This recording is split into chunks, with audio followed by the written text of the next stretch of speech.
Bismillahirrahmanirrahim. Assalamualaikum warahmatullahi wabarakatuh. Innal hamdalillah nahmaduhu wa nasta'inuhu wa nastaghfiruh wa na'udzu billahi min shururi anfusina wa sayyiati a'malina. May yahdihillahu fala mudilla lahu ومن يضلل فلا هادي له وأشهد أن لا إله إلا الله وحده لا شريك له وأشهد أن محمدا عبده ورسوله. يا أيها الذين آمنوا اتقوا الله حق تقاته ولا تموتن إلا وأنتم مسلمون. يا أيها الناس اتقوا ربكم الذي خلقكم من نفس واحدة وخلق منها زوجها وبث منهما رجالا كثيرا ونساء واتقوا الله الذي تساءلون به والأرحام إن الله كان عليكم رقيبا. يا أيها الذين آمنوا اتقوا الله وقولوا قولا سديدا يصلح لكم أعمالكم ويغفر لكم ذنوبكم ومن يطع الله ورسوله فقد فاز فوزا عظيما.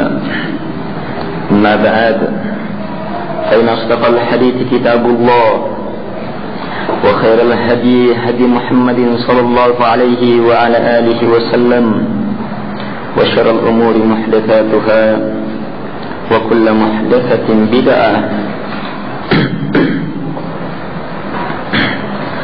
وكل بدعة ضلالة وكل ضلالة في النار. Jamaah pengajian yang dimuliakan oleh Allah Subhanahu wa taala, sudah merupakan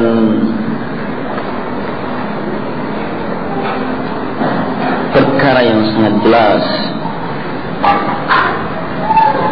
bahwa Allah Subhanahu wa ta'ala pencipta kita sungguh sangat baik kepada hambanya. Allah hidupkan kita, kemudian Allah Subhanahu wa ta'ala siapkan, turunkan segala fasilitas yang kita perlukan dalam kehidupan ini sebagai rahmat dari Allah Subhanahu wa ta'ala, nikmat darinya. Karena itulah tak satu pun keperluan jasad kita yang dengannya jasad itu akan baik kecuali pasti Allah Subhanahu wa ta'ala telah turunkan, telah persiapkan, dan tak ada dan tak satu pun keperluan rohani kita yang dengannya hidup kita sebenarnya. Sebab kehidupan rohani, disitulah kehidupan yang sebenarnya. Dan tak ada satupun keperluan dalam kehidupan rohani kita kecuali pasti Allah Subhanahu wa ta'ala telah turunkan pula, persiapkan pula.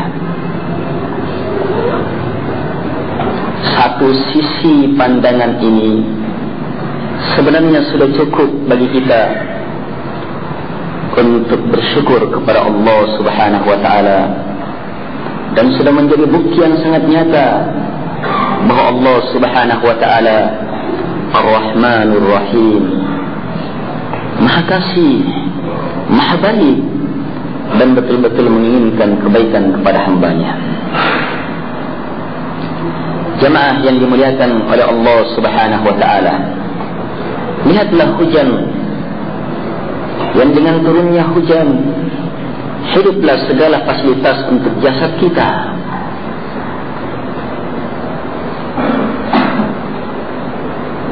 Lihat hujan jemaah, dan dengan turunnya hujan hiduplah, siap segala fasilitas untuk hidupnya jasad kita. Tak ada satupun unsur dalam kehidupan ini, ya, dalam berbagai bidang ilmu, kecuali pasti bersumber dari apa yang Allah Subhanahu wa taala turunkan melalui hujan itu. Tumbuh-tumbuhan, hewan pun hidup. Beberapa unsur-unsur tanah, Masya Allah, berkembang dan berkembang melahirkan unsur yang baru, yang dengannya kita mampu merasakan, menikmati kehidupan jasad ini. Tapi ingat jamaah, kehidupan jasad dimiliki juga oleh haiwan. Kehidupan jasad dimiliki pula oleh selain jin dan manusia. Iya. Dan Allah Subhanahu wa taala menginginkan kepada kita kehidupan yang lebih mulia, yang dengannya kita akan tentram di dunia, di alam barzah dan di akhirat. Karena itulah Allah Subhanahu wa taala turunkan sumber kehidupan yang hakiki, Al-Quranul Karim, wahyu dari Allah Subhanahu wa taala. Iya. Dan beruntunglah kita dihidupkan oleh Allah Subhanahu wa taala dalam keadaan telah turun wahyu yang terbaik, wahyu yang termulia, kitab yang teragung, Al-Quranul Karim. Karena itu jamaah sekalian, tak ada titik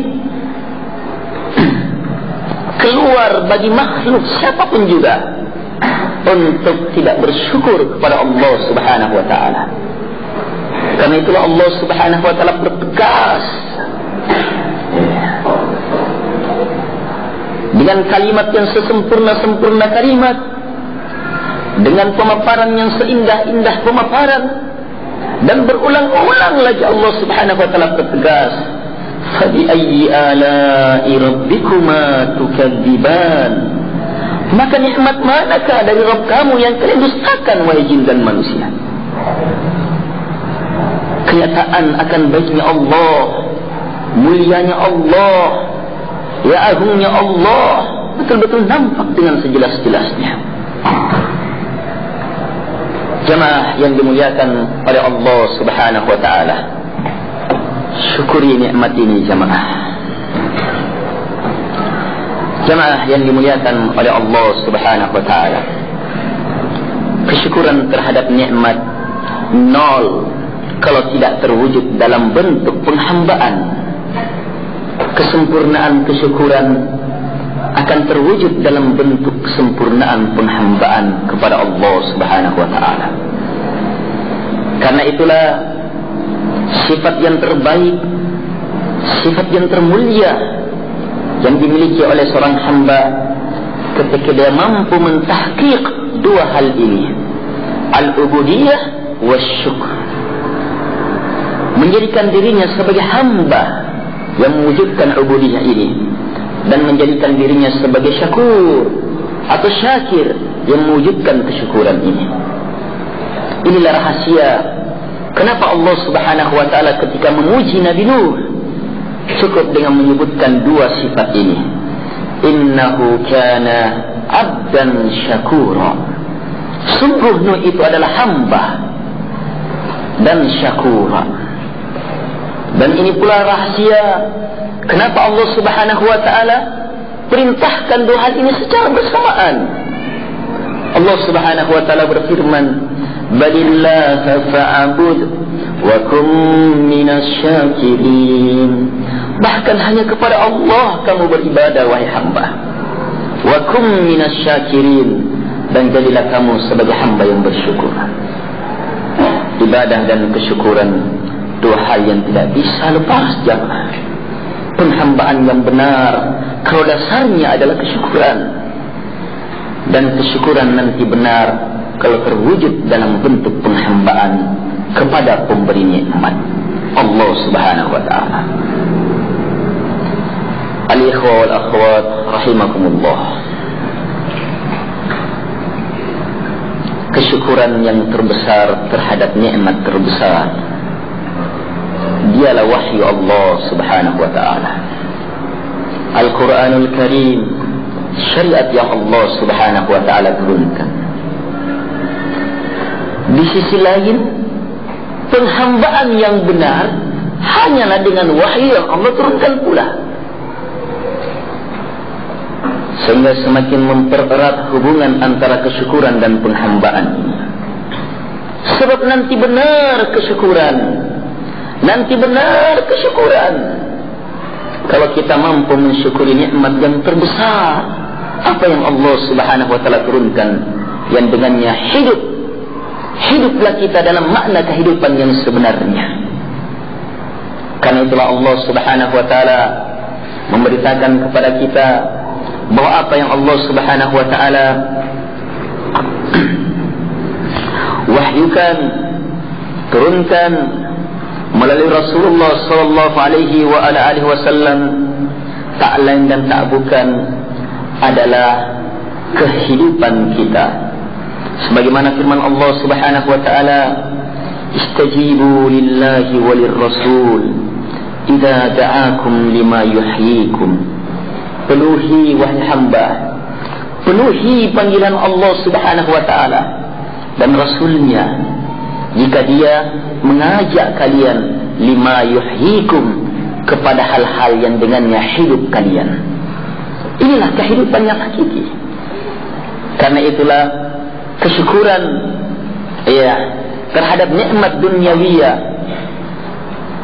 tidak akan berarti banyak, jemaah, kalau kita tidak mampu mensyukuri nikmat yang hakiki, yaitu wahyu yang Allah subhanahu wa ta'ala turunkan. Kemudian sebagaimana yang kita tegaskan tadi, ternyata bersamaan dengan ini Al-Quran juga ternyata menjadi kunci. Benar tidaknya, baik tidaknya, sempurna tidaknya penghambaan kepada Allah subhanahu wa ta'ala.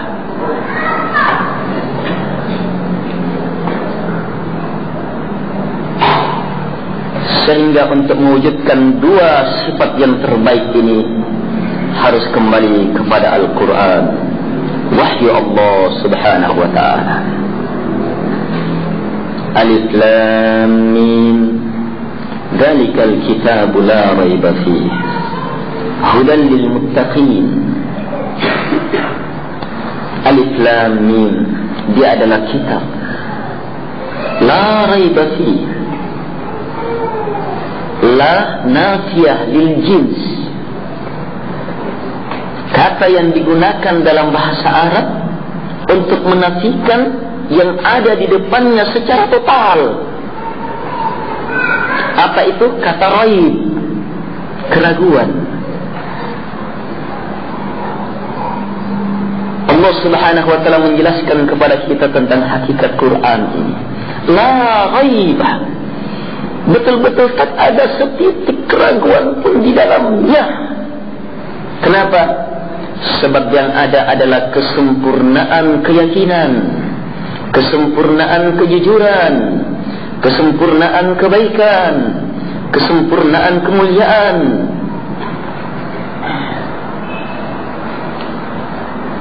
Karena itulah Allah subhanahu wa ta'ala sifati Al-Quran dalam ayat yang lain, inna hadzal qur'ana yahdi lillati hiya aqwam.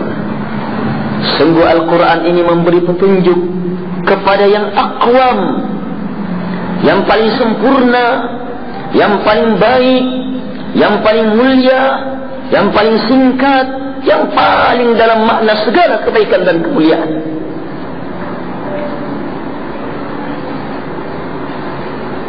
Al-Quran telah turun, jamaah.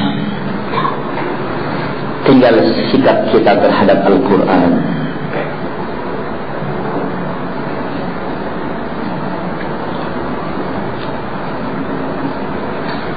Seandainya Rasulullah sallallahu alaihi wa ala alihi wasallam hidup dan melihat kenyataan umat yang ada, maka pasti akan berulang ucapan-ucapan beliau sallallahu alaihi wasallam dalam bentuk doa sebagaimana pernah terjadi semasa hidup beliau.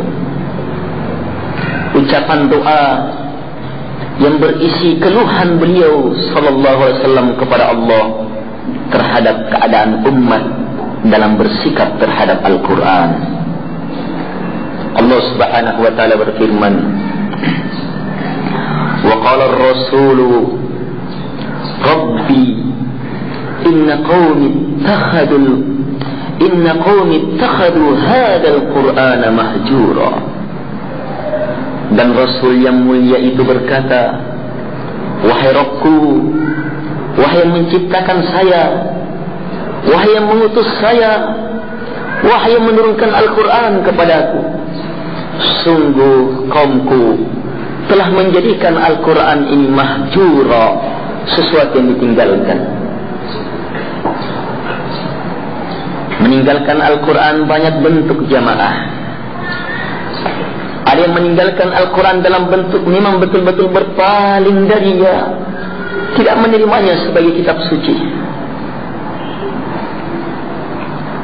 Ada juga yang meninggalkan Al-Quran dalam bentuk tidak ingin membacanya. Al-Quran hanya jadi perhiasan, tapi dia mengakui Al-Quran kitab sucinya. Ada juga yang menjadikan Al-Quran sebagai mahjura, sesuatu yang ditinggalkan dalam bentuk dia tidak ingin memahami maknanya. Apa isinya? Apa maksudnya? Apa yang Allah Subhanahu wa taala inginkan di dalamnya? Dia baca, mungkin bacaannya fasih, mungkin bacaannya bisa membuat orang melelehkan air matanya, tapi ternyata bacaan itu kosong dari makna. Bacaan orang-orang munafikin terhadap Al-Quran. Ada juga orang yang mengambil Al-Quran sebagai sesuatu yang mahjur, ditinggalkan dalam bentuk tidak ingin menjadikan Al-Quran sebagai pedoman hidupnya. Dia tidak mengakui Al-Quran sebagai kalamnya Allah. Dia hanya menetapkan bahawa Al-Quran adalah kitab suci kaum muslimin. Kita pelajari, kita pahami. Tapi bersamaan dengan itu dia ragu bahawa Al-Quran adalah bicaranya Allah, ucapannya Allah, kalimat-kalimatnya Allah. Keyakinan kelompok ini terhadap Al-Quran, bahawa Al-Quran adalah makhluk, atau Al-Quran adalah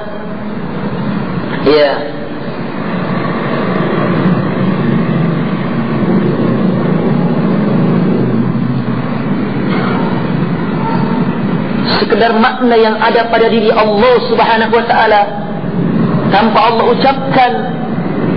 Adapun yang didengar oleh Jibril kemudian sampai kepada Rasulullah adalah makhluk yang Allah Subhanahu wa taala ciptakan dalam lingkup tertentu. Seluruhnya adalah kesesatan. Sebab Allah Subhanahu wa taala menegaskan bahawa Al-Quran adalah kalamnya. Wa in ahadun minal musyrikin istajaraka fa'ajirhu hatta yasma'a kalam Allah. Dan jika seseorang dari orang-orang musyrikin minta perlindungan kepada engkau ya Muhammad sallallahu alaihi wasallam, fa'ajirhu, lindungi, kasih jaminan. Dalam rangka apa? Hatta yasma'a kalam Allah, supaya dia mendengar kalamnya Allah. Di mana dia dengar? Di muka bumi dia dengar kalamnya Allah Subhanahu wa taala. Ini menunjukkan Al-Quran sejak diturunkannya sampai ke muka bumi ini tidak pernah lepas sebagai kalamnya Allah Subhanahu wa taala. Jamaah yang dimuliakan oleh Allah Subhanahu wa taala. Karena itulah kalau kita betul-betul pengikut Muhammad sallallahu alaihi wasallam, jadikan betul Al-Quran sebagai petunjuk, pedoman hidup, sebagai penawar hati kita, sebagai cahaya kita dalam kegelapan. Jemaah yang dimuliakan oleh Allah Subhanahu wa taala.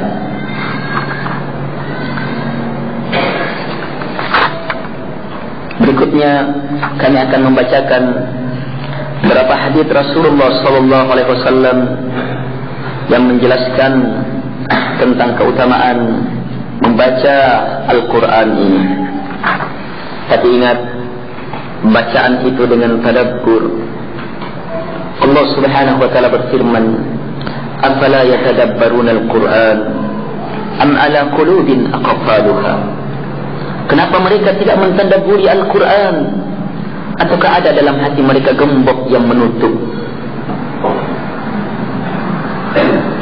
Lihat diri kita jamaah terhadap Al-Quran.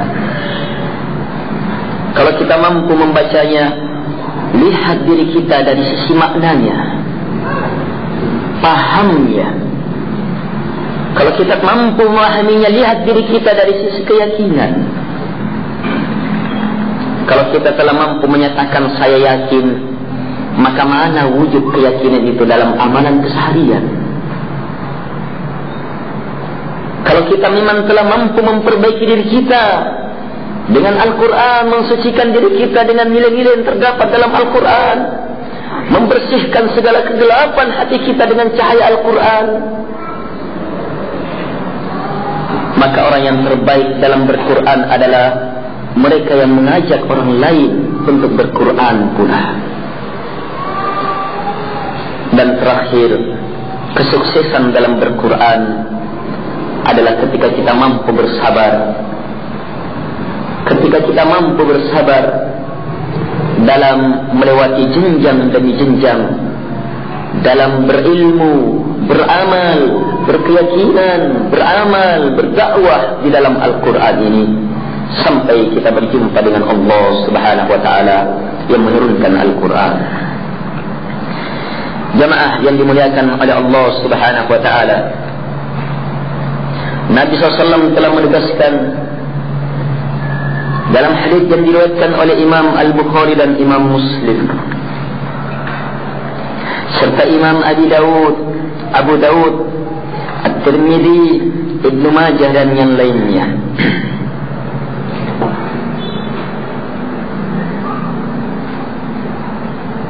Baik, hanya diriwayatkan oleh Imam Bukhari, Imam Muslim tidak ya. Dari sahabat Utsman bin Affan radhiyallahu anhu bahwa Nabi SAW bersabda, "Khairukum man ta'allama al-Qur'an wa 'allamah." Ini sering kita dengar, tapi tidak semua yang mendengar yakin. Bahkan sebelumnya tidak semua yang dengar paham. Kalaupun paham, tidak semua yang paham itu yakin. Kalaupun dia menyatakan telah yakin, maka mana wujud dari keyakinan itu? Bukankah dalam kehidupan keseharian kita, upaya kita dalam membentuk diri kita supaya terbaik, mencari yang terbaik, ternyata lepas dari makna dalam hadis ini? Padahal Nabi SAW telah menegaskan, khairukum, yang terbaiknya kalian adalah man ta'allama al-Quran, mereka-mereka yang mempelajari Al-Quran wa 'allamah, dan mengajarkannya. Tidak usah terlalu banyak program jamaah. Coba cukupkan diri kita dengan program ini, maka jalan kebaikan akan jelas, predikat terbaik akan terbuka. Sebab ketegasan dari wahyu, wa ma yantiqu 'anil hawa in huwa illa wahyu yuha. Tidak ada yang boleh ucapkan dari hawa, apa yang boleh ucapkan hanyalah wahyu yang diwahyukan. Sebaik-baik kalian adalah yang mempelajari Al-Quran dan mengamalkannya, mengajarkannya.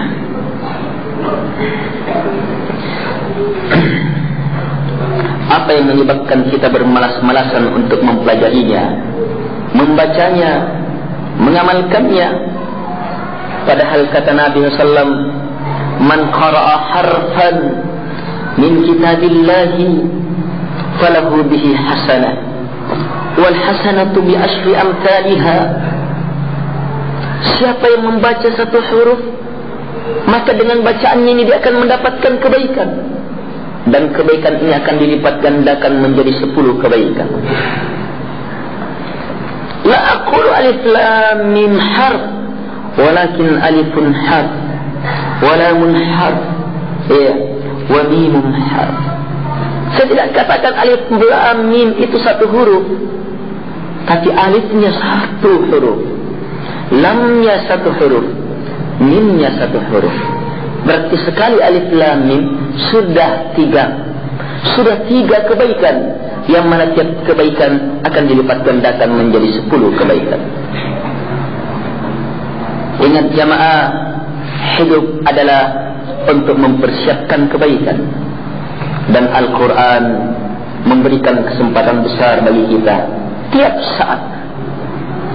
saat terbuka kesempatan untuk mendapatkan kebaikan. Iya. Kalau harta duniawi ya jamaah, gaji, ya ketika penggajian. Orang yang bercocok tanam, nanti ketika panen. Iya. Yang berusaha nanti ketika ada hasilnya. Itu pun kadang gajinya tidak sampai, panennya gagal, usahanya tidak berhasil. Tapi Nabi SAW terhadap Al-Quran luar biasa. Satu huruf kebaikan berlipat ganda jamaah.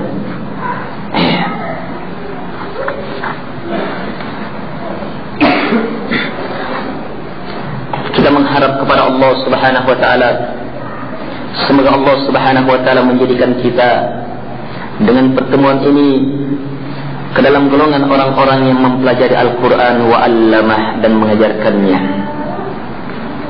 dan ke dalam golongan orang-orang yang berkumpul di dalam rumah-rumah Allah Subhanahu wa taala, mempelajari Al-Quran dan saling mengajarkannya di antara mereka. Sebab mereka ini, kata Rasulullah SAW dalam hadis yang diriwayatkan oleh Imam Muslim dan Abu Dawud serta yang lainnya, adalah golongan yang nazalat alaihimus sakinah, pasti ketenangan akan turun kepada mereka. Dan saya yakin sebagian kita telah merasakan sekarang, kecuali yang ngantuk.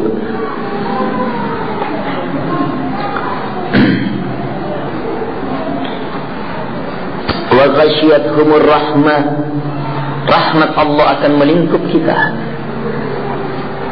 Wa haffathumul malaikah, para malaikat akan menaunginya jemaah. Wa dzakarahumullahu fi man indah, dan Allah Subhanahu wa taala akan menyebut dengan sebutan kebaikan orang-orang yang berada dalam majlis seperti ini. Kepada siapa Allah sebut? Fi man indah, kepada mereka-mereka yang ada di sisi Allah Subhanahu wa taala, hamba-hamba Allah al-muqarrabun, yang didekatkan oleh Allah Subhanahu wa taala. Jemaah yang dimuliakan oleh Allah Subhanahu wa taala,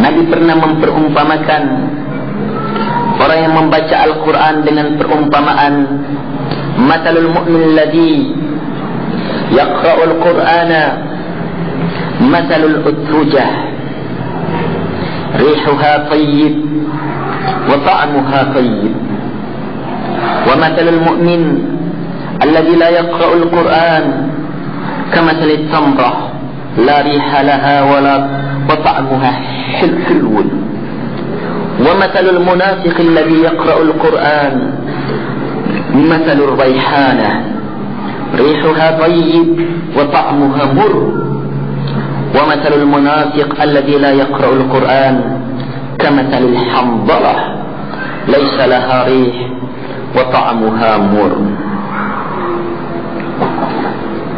Dalam sebuah riwayat, kata munafik diganti dengan kata fajir. Hadis ini diriwayatkan oleh Imam Bukhari, Imam Muslim, An-Nasa'i dan Ibnu Majah. Dari sahabat Abi Musa al-Asy'ari, Rasulullah SAW bersabda, perumpamaan orang yang beriman yang membaca Al-Quran seperti hujjah yang aromanya sangat baik, harum luar biasa, sementara rasanya sangat lezat.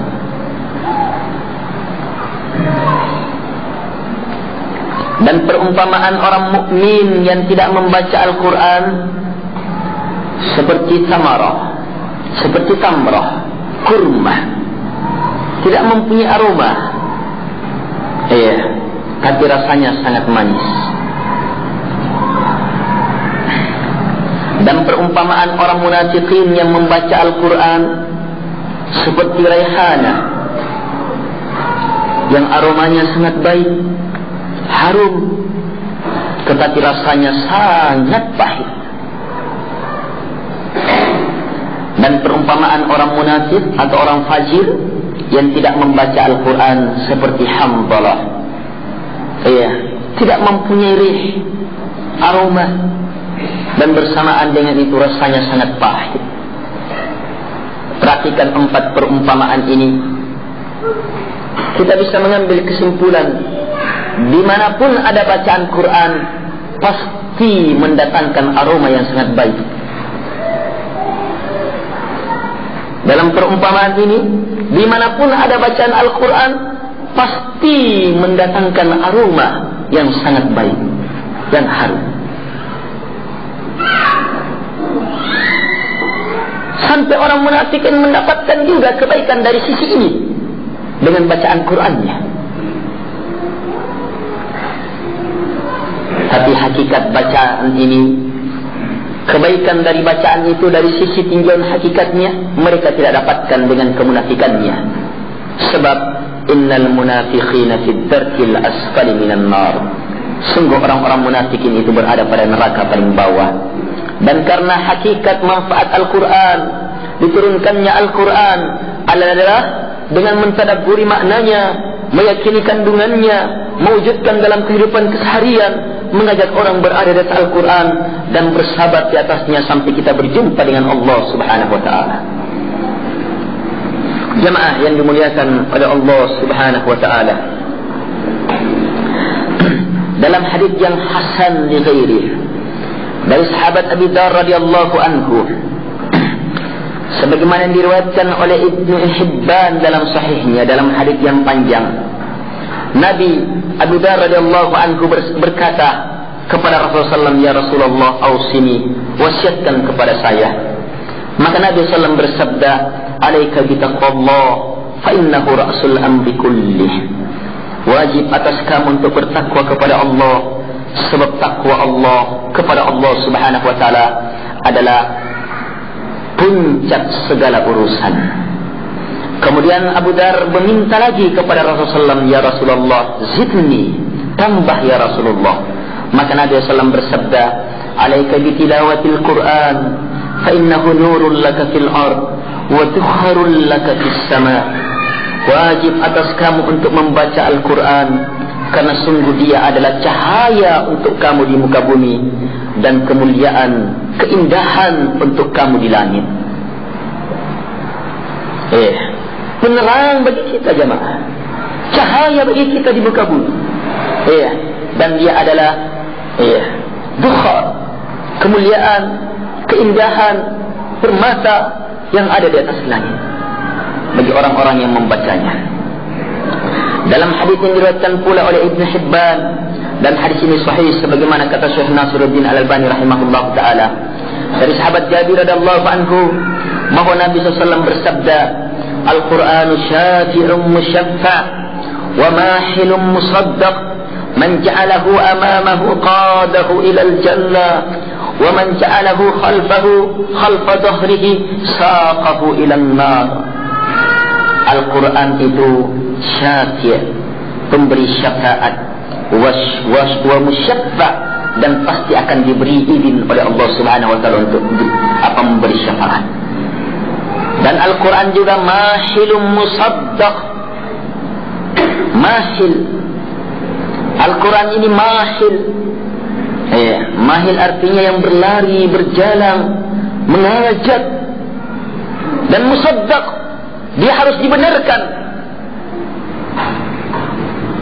Kemudian Nabi menjelaskan, man ja'alahu amamah, siapa yang menjadikan Al-Quran di depannya, qadahu ilal jannah, maka Al-Quran akan menuntun dia ke surga. Dan siapa yang meletakkan Al-Quran di belakang pundaknya, maka Al-Quran akan menyeret dia ke neraka. Dan perjalanan kita imma ilal jannah wa imma ilan nar. Tidak ada tempat lain kecuali pasti ke surga atau ke neraka.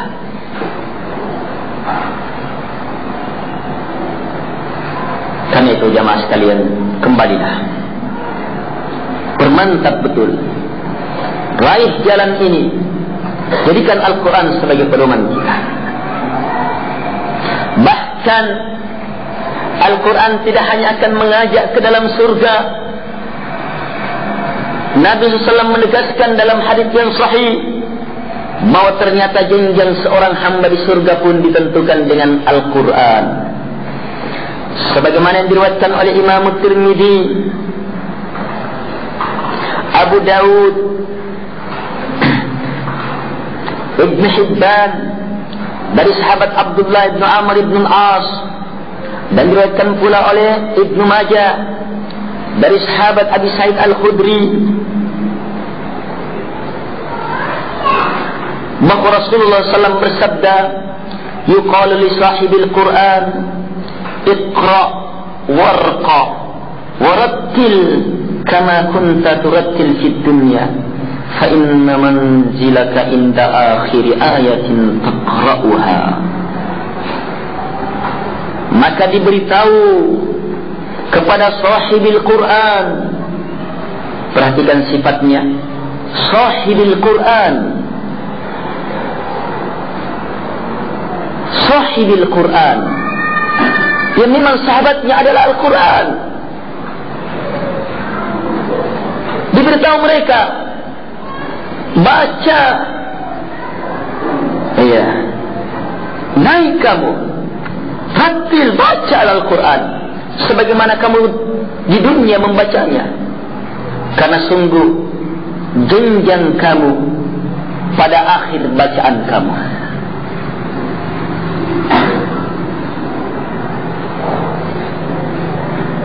Sehingga betul-betul jamaah, kita yang ingin kemuliaan, yang betul-betul menginginkan kebaikan di dunia, di alam barzakh, apalagi di akhirat, harus betul-betul menjadikan Al-Quran sebagai sahabat, membacanya, menelaah, mengamalkannya, meyakininya, mendadaburinya, mendakwahkannya, terus bersama dengan Al-Quran. Al-Quran berada di lisannya, betul-betul tertanam kuat di dalam hatinya, makna demi makna yang terdapat dalam Al-Quran, dan Al-Quran nampak dalam kehidupan kesehariannya. Inilah sahabat Al-Quran. Dan jangan berprinsip dengan prinsip yang bukan merupakan tujuan diadakannya hidup dan kematian ini. Apa itu? Prinsip biasa-biasa saja. Prinsip sudah cukup, biar ini sajalah, yang penting saya sudah bisa mengaji.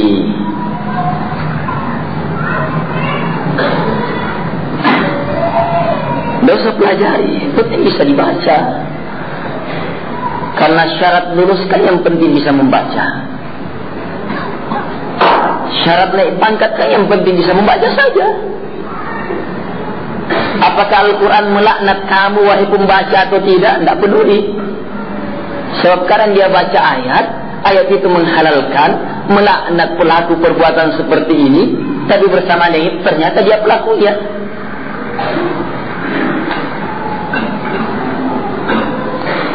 Jamaah yang dimuliakan oleh Allah Subhanahu wa taala. Ini bukan prinsip diadakannya hidup dan mati jamaah. Tabarakalladzi biyadihil mulku wa huwa ala kulli syai'in qadir. Alladzi khalaqal mauta wal hayah liyabluwakum ayyukum ahsanu amala. Alladzi khalaqal mauta wal hayah. Dialah yang telah menciptakan hidup, mati dan kehidupan ini liyabluwakum, untuk menguji kalian, untuk membalak kalian, ayyukum ahsanu amala, siapa di antara kalian yang paling baik amalannya. Tidak sekedar beramal, bahkan tidak sekedar baik amalannya, tapi ayyukum ahsanu amala, siapa di antara kalian yang paling ahsan, paling baik amalannya. Dan sebagaimana prinsipnya jin yang sebelumnya disembah oleh orang musyrikin, tapi ketika Islam, apa target mereka? Ayyuhum aqrab, yabtaguna ila rabbihimul wasilata ayyuhum aqrab wa yarjuna rahmatah wa yakhafuna adabah inna adaba rabbika kana mahdura. Lihat, setelah Islamnya dia tahu betul apa hakikat keislaman itu. Yabtaguna ila rabbihim, terus menerus mereka mengupayakan wasilah, jalan yang Allah turunkan hanya kepada Allah. Target mereka terus adalah ayyuhum aqrab, siapa di antara mereka yang paling dekat di sisi Allah Subhanahu wa taala.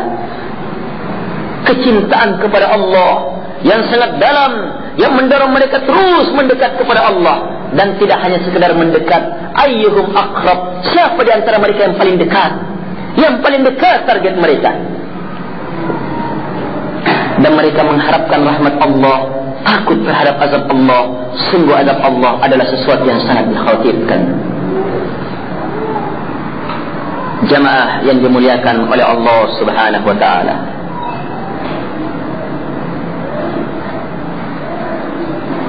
kalau prinsip ini tidak tertanam di dalam diri kita, maka kalahlah kita dengan orang-orang musyrikin. Kalah dengan orang musyrikin.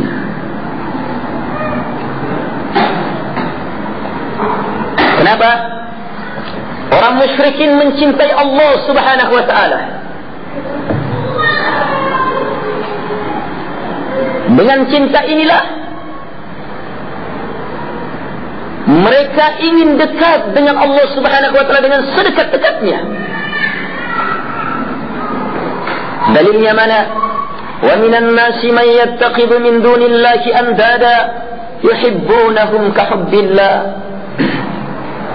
Di antara manusia ada yang mengambil andada, berhala-berhala, tandingan-tandingan selain Allah. Para musyrik ini, di mana sifatnya mereka? Yuhibbunahum ka hubbillah. Mereka mencintai selain Allah itu sama dengan cintanya kepada Allah.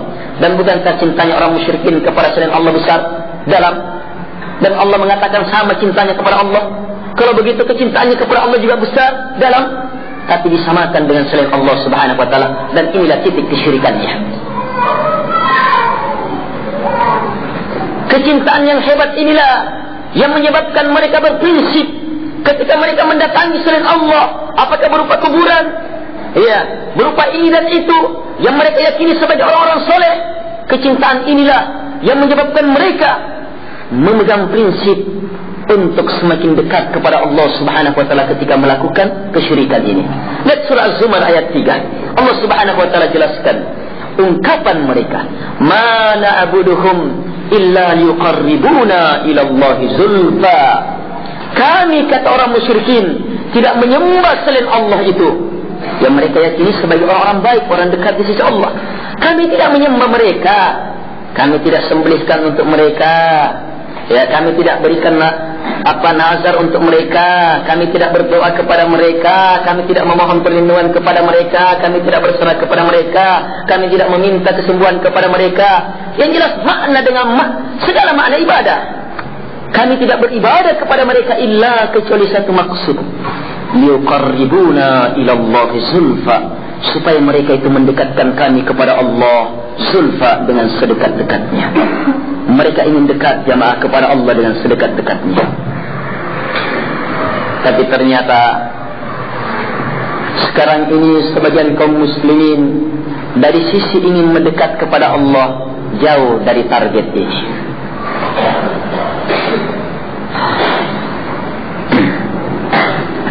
Jamaah yang dimuliakan oleh Allah Subhanahu wa taala, target inilah yang akan terus mendorong kita, prinsip inilah yang akan terus mendorong kita, nilai ilmu inilah yang akan terus mendorong kita untuk mencari yang terbaik, yang terdekat, yang paling Allah Subhanahu wa taala cintai.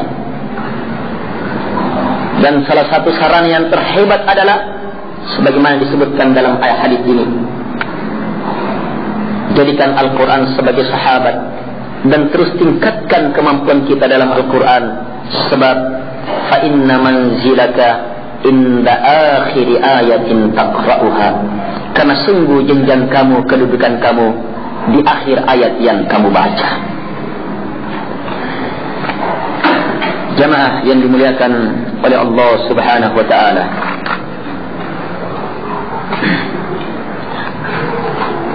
hasad adalah sifat tercela. Hasad adalah sifat tercela. Tapi bersamaan dengan itu, la hasada illa fitnatain. Nabi menegaskan, tidak ada hasad, bukan hasad itu terhadap dua hal.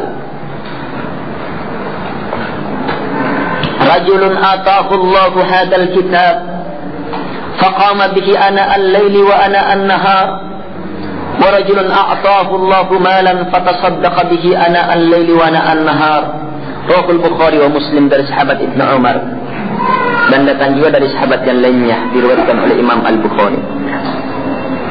Tak ada hasad kecuali pada dua, kecuali pada lelaki yang Allah berikan kepadanya kitab ini, kemudian dia tegak, solat kepada Allah, mendekatkan diri kepada Allah siang dan malam dengan Al-Quran.